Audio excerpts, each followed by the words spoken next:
Hi, welcome back to Zo Talks. So this is a show where we talk about all things mental health. We focus on adolescents, the mental health industry, and the education industry. This is also the show where we want to discuss all things difficult. What are some of the burning questions on your mind that you want to talk about? I'm Christina. I'm from Zoala. We're a generative AI tech startup company. And I'm Joanna. I'm from wwyd, a youth counseling center. And today, our topic for the episode is based on something that we get asked a lot, which is when parents or teachers or educators have concerns about, Zoala being a great app with journaling, with SMART goals, with Zo, which is the AI companion. How do you manage, having users use all the features of the app, but still manage screen time? So today's episode is about digital overuse and how to have a healthy balance between using devices and getting off devices. That's right. So yeah, a lot of our chats with schools, that's probably one of the common concerns that come up because they also need to address the parents for those that might have issues if they're trying to manage the screen time, but schools have this solution that requires the students to be on their screens.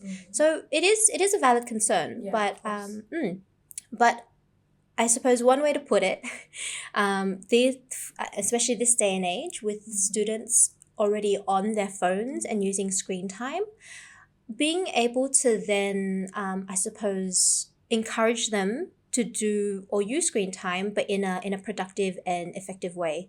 Not to, of course, discount the times when they want to use it for recreational purposes, because everyone needs, their downtime and time they can just scroll, do it, for fun and leisure. But then other times using apps like for us, Duolingo, learning a new language, as opposed to being on social media, why not?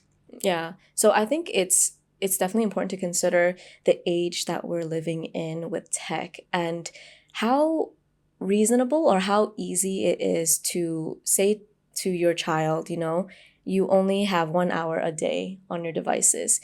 Is it possible? Yes, but is it something that is realistic?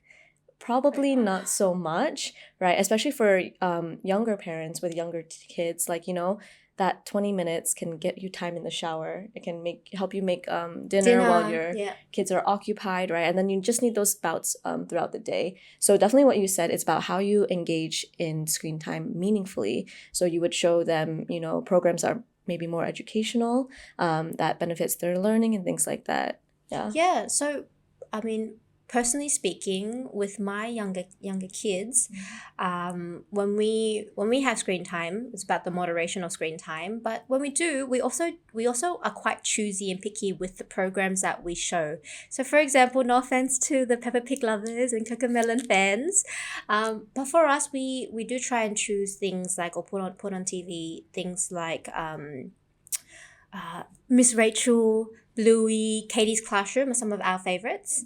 Yeah, and I hear better. I hear better things about this.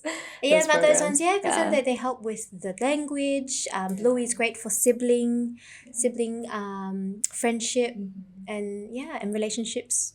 Yeah, so those are for younger kids, but for maybe older kids, like those in their teens, like what you mentioned, like Duolingo, or like apps that maybe help people learn how to explore their interests, like, those video editing apps and things like that. Then they can kind of play around and know how to do different things and learn and explore different skills. Yeah. Another one would be, so one side of it is, it's not always easy or realistic to have to restrict time for your devices. Another one is, when you do give them that time to go on devices, right? It's about moderating the time or moderating, the use of their devices. So for example, certain devices have parental restrictions, right? Like I think Netflix, Disney Plus or something like that. Yeah, so you probably have. I don't have. So on Disney Plus, for example, having a kid's profile, you'd have a passcode. Or being able to exit the kids to go into the adult sections, the adult profiles, you need a passcode. Yeah, and so that would be good for kids that are still young but slightly older, maybe around their 8, 9, that kind of range. Yeah. And if I can offer another tip and advice that I've come across, for the parents with the younger kids, where you still have the chance to regulate some of these things, a good thing to try is maybe not introduce YouTube. Don't let them watch YouTube, because kids can then start searching for things, random things, anything and everything under the sun, or YouTube will start offering those recommended videos, and it's just endless. But also, a lot of the videos are created by other people, other kids. A lot of these are unregulated. I've seen my younger cousins watching things like another person popping Barbie doll heads off the Barbie, And they liked it? Or like they yeah, but found they it found it entertaining? entertaining, which was, and I'm just like, what are you guys watching? Okay. Yeah, so YouTube's one, of course, knowing those parental restrictions that are available, YouTube, and social media being the other. If parents can try and minimize or reduce when they expose, or when a child can have access to social media, yeah, being able to being exposed to other people's content, comparing themselves to their lives, body image comparison is a huge one that adds to mental health issues these days. Yeah, I mean, that is a very valid point. Like the impact of social media on one's development is huge. But I actually want to ask, since we're talking about social media, at what point would you then introduce these kinds of platforms to your kids? As late as possible. I don't know, yeah, like 12, 15. I suppose for me, when I'd like to think that they can make their own sound judgment, even if they came across something that was questionable, or yeah, just being able to make their own judgment, that, or being able to tell them that, certain things that you see online is not always the truth, or it's not all, like, take it with a grain of salt. Yeah. So yeah, that kind of links to what I wanted to bring up, because things like those restrictions, restricting things, that the platforms and the content that your kid will see, or trying to encourage certain types of content, like the ones that are more educational, those are things that's within our control. But there's a lot of things that is not within our control. And this is something I would like to just gently remind parents, that whatever you do at home, that's great, that's amazing. But when your kid goes out, when they go to school and they see their friends, there's going to be interactions that we cannot help. And through friends and talking to other people, they're going to learn about maybe some of the content that you didn't want them to see. And that is going to be inevitable. That's going to be inevitable. So another tip that I would like to give parents is that have the home be a safe and secure place where your kid can go out. They maybe learn new things that you weren't ready for them to learn at their age yet, but at least that they can come home and have that open, honest conversation with you about what they saw or what they heard. And that gives you the space to help teach them, what would be helpful for them and what might be harmful to them. And that's really important, having that safe, open dialogue that teenagers can then go back to parents with, because it's not just about digital overuse, is it? It's other things too. When they go out with their friends, when they go to a party, if they come across anything questionable that's happening around them, they have that open dialogue that they can then go back to their families and their parents and their guardians to talk about it. Yeah.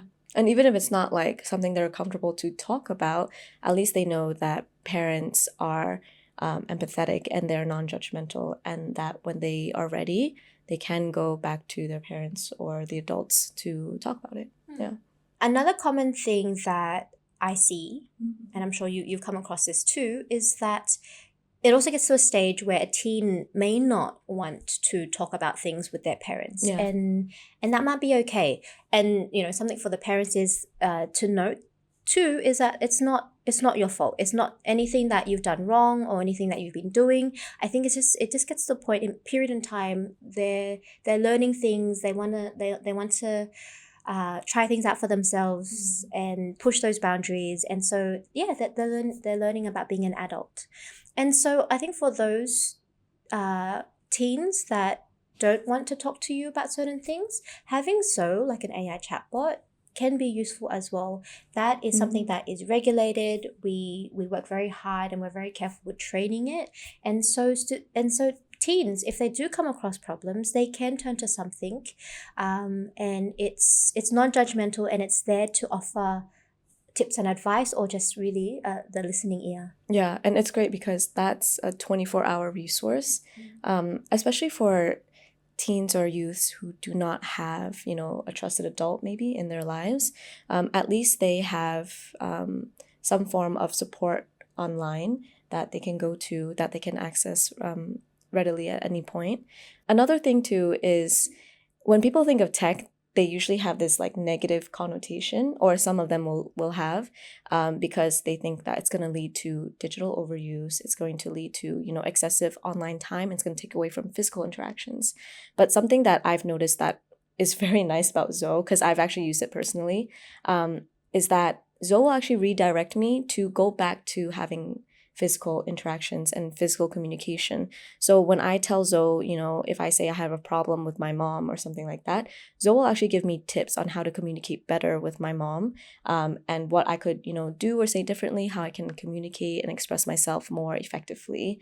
So it actually encourages me to get offline and go back to that physical interaction. And I think that's gonna help address some of the concerns that parents or educators might have, where it's like, will they get too sucked in to staying on the app or staying on their phones? But actually, a lot of times I feel that the app kind of wants me to redirect myself back to face-to-face interactions. Yes, Yeah. that's right. That's something that we've purposely done, because first of all, we want to create that safe space, but ultimately it's about giving those tips and advices, or through the learning space, learning about those foundations, coping strategies and mechanisms to then apply in the real world. Nice. Yeah. But okay, so that said, there still is the real problem of digital overuse, right? And kids spending too much time on their screen. So we also want to address that today. When do you need to seek, professional help? And when is it not a problem? Where's that line drawn? And I would say to anyone that asks me, does my child have a problem? I would say if they're not engaged in the phones, how do they respond? Can they carry on with their day-to-day routines? Do they still attend to their responsibilities? Or do they like have a sudden mood shift and they get irritable, they get angry when they're not on their devices? So those kinds of signs would be what I would look out for to let me know if I need to maybe seek out a professional. So here's an example. Say, it's actually something that I sometimes do is when I wake up, the first thing I do is to be on my phone, because I suppose that helps me. That helps me wake up first of all. But then I'll check news, I'll check Slack. I'm checking the work messages. Do I have a problem? Okay, so then I would ask you, Christina, if you don't do that, can you still like carry on your day-to-day, right? Do you feel like something's off if you don't keep checking your Slack phone, or if you don't keep going online, right? Oh, yeah, okay. No, because I suppose there are some of those mornings where I don't need to do that. Yeah. In psychology and in the mental health field, when we try to assess, if someone has like a problem or an issue that needs to be addressed, we see the level of impact it has to their day-to-day functioning. How much does it affect their routines? How much does it affect their moods? How much does it affect their responsibilities? Are they ignoring responsibilities? And that's kind of like where we go from if we want to, assess how severe is this problem. Yeah. Okay, nice. So those are some things that parents can look out for. Okay, so we have talked a little bit about the negatives of the digital world. So, TikTok, social media. But I would like to point out at this juncture too that there are good in it as well. I mean, the accessibility of the internet can be a great thing, and a lot of people use those platforms for good. So sharing about, parents sharing about tips and advice or about their own challenges, but also the mental health side of things, that there are so many people that have shared their own challenges and how they've overcome it. So that can be quite powerful for Yeah. teenagers to then see it for themselves and know that, first of all, they're not alone. I mean, I think as adults, we draw insights and we draw encouragement from those two, let alone teenagers. Yeah. So for tech, it's really about the person behind the tech, right? How are they using their platform for its users? How are they protecting the users' data? So all of that is important to consider. And it's not, like Christina said, it's not always bad. So I would say, like a company like Zoala, they're really trying to engage their users more meaningfully when they spend time online. They are setting the restrictions and the safeguarding practices to ensure that the the data is kept secure. That's right. Yeah. And that, We're building the positive habits with Yes. the journaling and the smart goals, and it's like giving a teen their own personal chat GPT, but it's but around monitored. a very strict and school friendly framework. Yes. That's right. Yeah. And actually, if I may, I just remembered an example. So I remember a time when I was a teenager, maybe higher high school or in university. Okay. I was helping a friend who was actually a professor of mathematics at UTS in Sydney, and I was helping her babysit her son while she was doing her lectures at night. And so, he was a really clever boy, and I found that he knew a lot of random general knowledge. It was very Okay. cool. And because I lived in the area, she would drive me home after the lecture, and we'll play games in the car, like alphabet countries. How old is he? Like 9 or 10. Okay. So and we'll take turns, and we'll go through the alphabet, and we'll try and say a country that starts with that letter. Yeah, and He was good. He was good. He knew all these animals, all these countries from games on his iPad. Nice. So I remember making a mental note that, one day when I have kids, I want my kids to be playing these kind of games. Yeah. Okay, nice. Right. So for parents who, are trying to manage their youth's or their child's screen time, one of the ways is to expose them to like educational programs or things that can teach them new things in a fun and interactive way. And that's for when they're on the app. So some other things that parents could try, if they're trying to get their kids off screens, is to encourage offline activities. So during free times, try to, take your children to the park, the beach, go for a movie together, go like, Sentosa Beach, do different activities, book things. Or time zone even. Yeah, like arcade, things like that. And that's going to help, create new memories for them and encourage more face-to-face interactions. Another one that I tell parents is to join them. So if your kid is always in his room playing games on his Xbox or his PS5 or his Switch, ask them what is that game. Try it out for yourself if you can. Or if your kid, is always on TikTok or Instagram, right? Make an account and, scroll through and see, why they like it so much. And that even creates this opportunity for you guys to have this shared common interest where, if you find a funny video, you can send to your kid. And then when you see your child in person, you can be like, hey, did you check out that video? I saw this one was really cool. So all that creates opportunities for you to understand their world better. And it's going to facilitate some of that bond between you and your kid. Actually, I've heard you mention this previously, and I really like it, so I'm going to share it now. If you cannot bring them into your world, your adult world, if you cannot bring them into your world, join them, go enter their world. And that's great. And also, I think even if we might not understand the games or the context, and they might, roll their eyes and say, you are so lame. I think that the fact that you're trying, they will know and they will appreciate that. Yeah.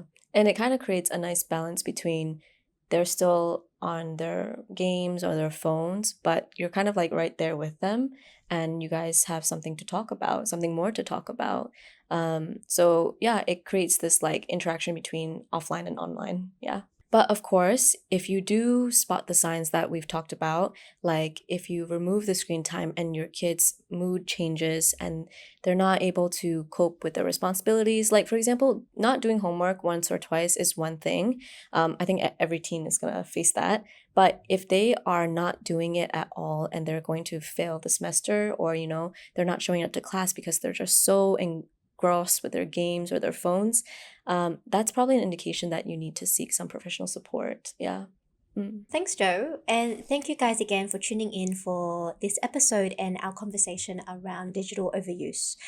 Again, please let us know if you liked this. If you didn't like it, let us know what you'd like us to explore further in future episodes. And yeah, let us know. Like, comment, subscribe, and share this with your peers.